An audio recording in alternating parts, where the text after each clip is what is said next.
Could Andrew Tate have done what Alex Periera did in the UFC? Now, before you guys go off on me and say, oh, you're the biggest idiot ever, you don't know anything about MMA, you're a casual and should never watch UFC again, hold on.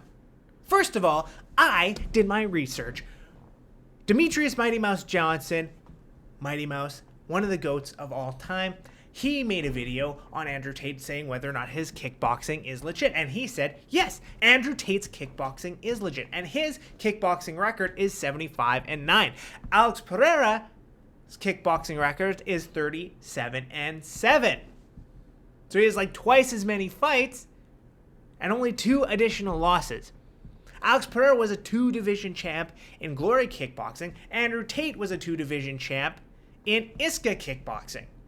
So there's a little bit more to compare than meets the eye. And what I think is that it's entirely possible that Andrew Tate could do what Pereira did, given the right set of circumstances.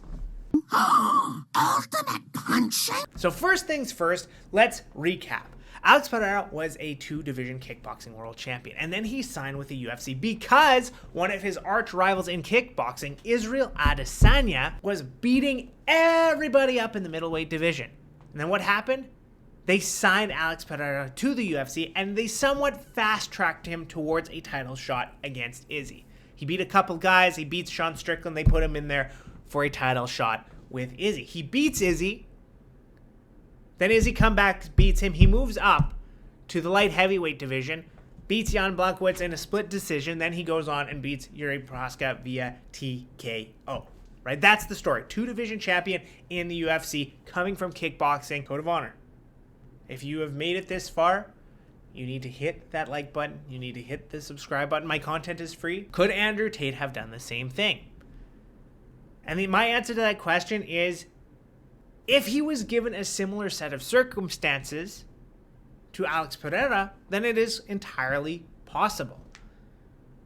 But unfortunately for Andrew Tate, he doesn't really have any nemesis in the UFC. He didn't really have any reason to be kind of fast-tracked. Now, he does today because of how huge he's gotten, right? If he were still fighting today, as an example, and he was this famous, then of course the UFC would want him there because he would get eyeballs on the UFC, he would sell pay-per-views, all of this type of thing. But at the time when he was fighting, he was relatively unknown, and there wasn't any type of story to kind of fast track him towards a title shot in any division in the UFC. So he would probably have to come up the more traditional way and prove himself through defeating people fight after fight. Now, he does have a mouth, so he could probably expedite that using, speaking kind of the way he does on his podcasts and different things like that. At the same time, if he goes up the traditional way, he probably would have had to face more, grapplers, wrestlers who could get him down, hold him down, and beat him up. Talking Andrew Tate here. And with Alex Periera, that didn't really happen. There were a few times where he got taken down and wrestled, but for the most part, he fought strikers on his way up with who have a small grappling pedigree. But if he had gone up against, the Robert Whitakers, if he had gone up against, some of these heavier wrestlers in the middleweight division, he might have had some losses before he got to a title shot. Who knows, right? The one thing I would say Pereira has going for him is the fact that he's also a brown belt in Brazilian Jiu-Jitsu. And he had Glover Teixeira as a mentor, who is a black belt in Brazilian Jiu-Jitsu. Now, that's not to say that that's the be-all and end-all when it comes to grappling. However, it would help you kind of keep safe when you get taken down, right? You can clinch up, you can hold people in close, hold them down, get your feet on the hips, scoot towards the fence, and then start to get back up, right? That's kind of how it would go. Whereas Andrew Tate, I don't know what his grappling pedigree is. I don't know if he's done any jiu-jitsu. I do think he doesn't really like jiu-jitsu because he said, now in context, he has said that BJJ is utterly useless in a street fight, right? And I tend to agree with some of the points he's made. But at the end of the day, a lot of people who come out hating on jiu-jitsu are people who went to a class once thinking that they're the man and got strangled by a 125-pound girl. And they're like, my ego can't handle this, right?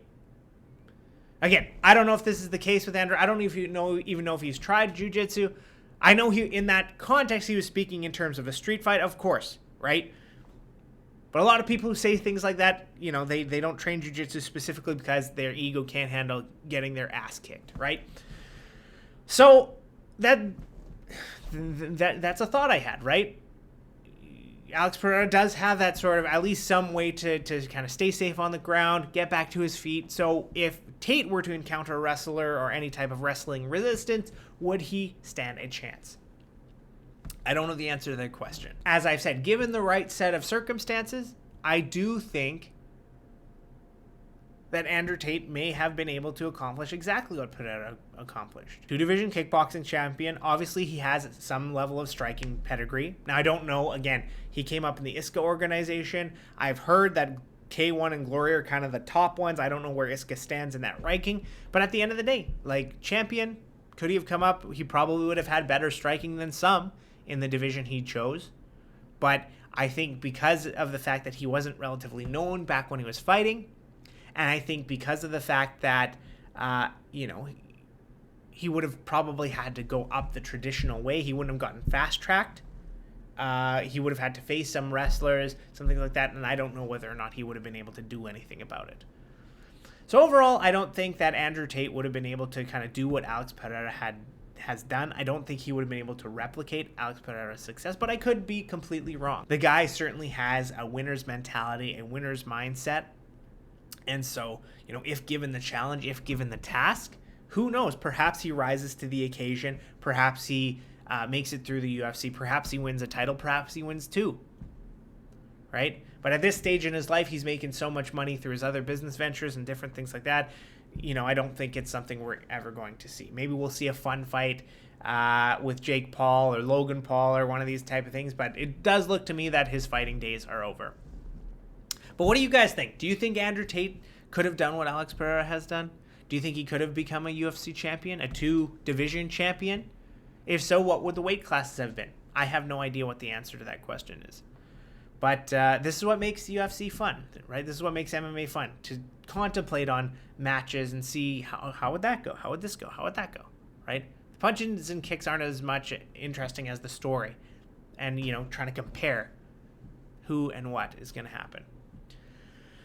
So, that's kind of what I think. Let me know what you guys think. Thanks for watching.